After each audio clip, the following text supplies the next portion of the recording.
Good morning, my dear students. Myself, Miraj Sheikh, your history teacher from Adarsh Education Society. Let's begin with the second part of the chapter, the Indian subcontinent and history. In this part, we'll be studying about the geographical features of India and the Indian subcontinent. But before we move ahead, let's do a quick revision of what we studied in the first part of the lesson. We studied what is history. What is history, students? History is a coherent account of significant event which happened in the past and led to the progress of human culture. We also saw the four pillars of history, that is time, place, society and individual. We also saw that there is a close relationship between history and geography. Now let's begin with the first topic, the geographical features of India. Now students, when I am speaking about geographical features, a question comes in mind.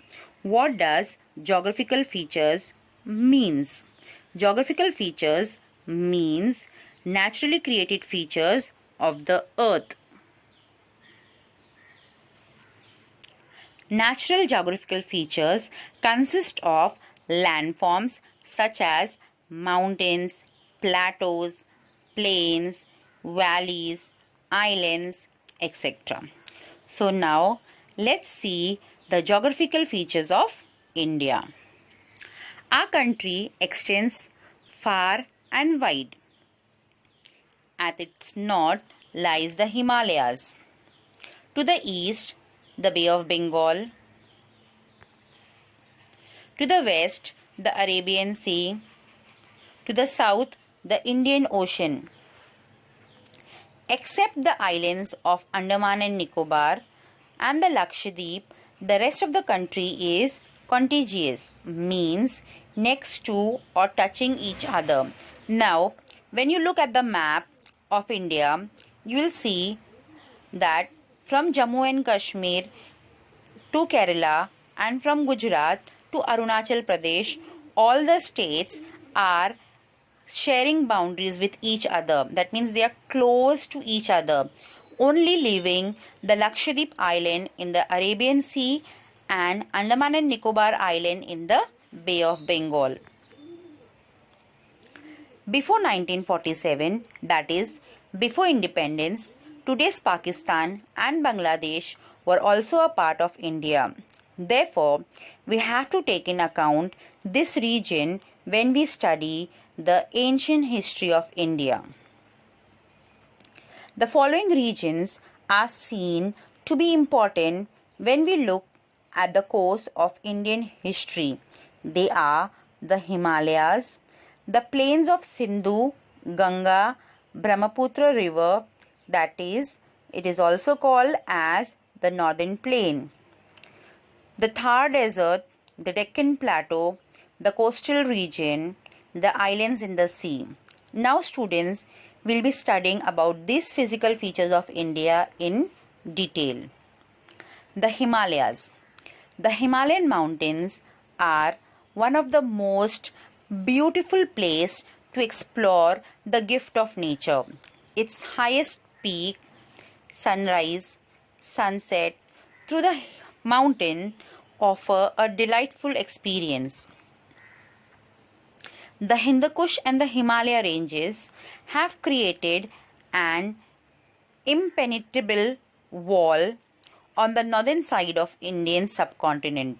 In other words, because of the Hindu Kush and the Himalaya ranges, a wall has been created in the northern side which has separated the Indian subcontinent from the desert of Central Asia. There is a land route through the Khyber and the Bolan Pass in the Hindu Kush mountain. This route was connected to an ancient trade route which linked China with the Western world. It is known as Silk Route or Silk Road. Students, this route was called Silk Route because silk from China was exported to the Western countries using this route. Many foreign travelers also came to India by this route. The plains of Sindhu, Ganga and Brahmaputra river. This region consists of basin of three big rivers, that is Sindhu, also called as Indus, Ganga, Brahmaputra and their tributaries. This region extends from Sindh, Punjab in the west to the present Bangladesh in the east. It was in this region that the earliest civilization, called as Indus civilization, emerged. The Thar Desert. The Thar Desert spreads across Rajasthan, Haryana and some parts of Gujarat. A part of the desert lies in today's Pakistan. The desert has the Satluj River to its north, the Aravalli mountain ranges to its east, the Rann of Kutch to its south, and the Sindhu, that is the Indus River, to its west. The Ghaggar River that originates in Himachal Pradesh reaches the Thar Desert. Students, that means the river which starts from Himachal Pradesh reaches the Thar Desert, which is in Pakistan. This river in Pakistan is known as Hakra. Now, the course of this river has dried up in Rajasthan as well as in Pakistan. The Deccan Plateau. The Deccan Plateau is a large plateau that covers most of South India. This region lies between the east and the west coast of India and tapers off to the south. Now students, when you look at the map, you can see that it starts getting narrower as we move towards the south. This region has the Arabian Sea to its west, the Indian Ocean to its south, and the Bay of Bengal to its east. Such a region surrounded by sea on three sides is called a peninsula. A major part of the Indian peninsula is occupied by the Deccan Plateau. The Deccan Plateau is located between the Western Ghats and the Eastern Ghats. The mountain range of Vindhya and Satpura are located in the north of the Deccan Plateau. This plateau has fertile land and therefore the Harappan civilization and the Mauryan Empire flourish in this region.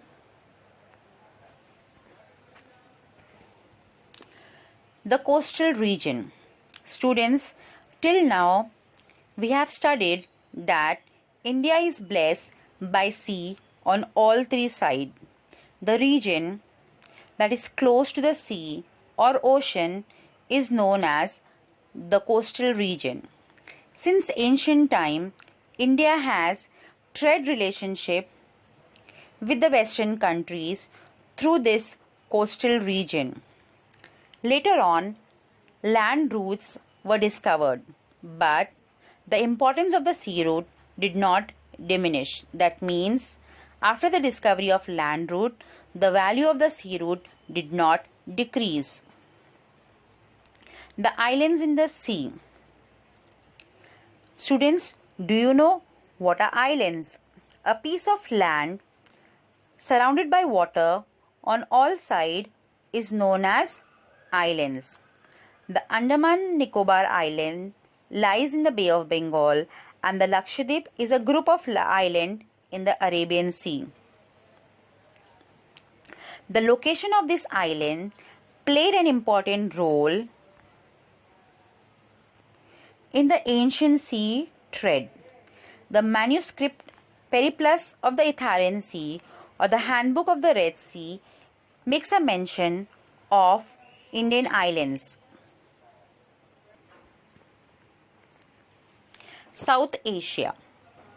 South Asia consists of countries like Afghanistan, Pakistan, Nepal, Bhutan, Bangladesh, and Sri Lanka. All these countries together form the region known as South Asia. Now students, before going to our main topic, that is the Indian subcontinent, let us first understand the meaning of subcontinent. Subcontinent means large landmass that's smaller than a continent. And India is known as subcontinent because India stands out distinct, different, unlike other countries. It's just like a continent but smaller than that. And Indian subcontinent is not just our country but also includes Pakistan, Sri Lanka, Bangladesh, Nepal, Afghanistan, and Bhutan. Now, when you look at the map of India, you will see that the expansion of India is more as compared to all the neighboring countries. Considering the expanse and significance of India in this region, it is known as the Indian subcontinent. The Harappan civilization has spread mainly in the northwestern part of the Indian subcontinent. Myanmar and China are both our neighboring countries, but they are not the part of South Asia or the Indian subcontinent. However, they had cultural and trade relationship with the ancient India. Now students, let's do a quick revision of all what we did in this chapter.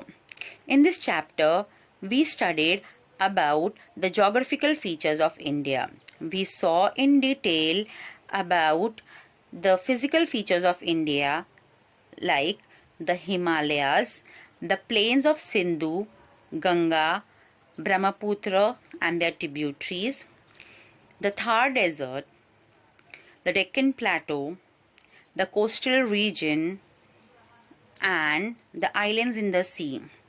We saw the Indian subcontinent and why is it called as the Indian subcontinent. Hope you understood the chapter. Thank you students. Hope to see you again. Till then, bye-bye.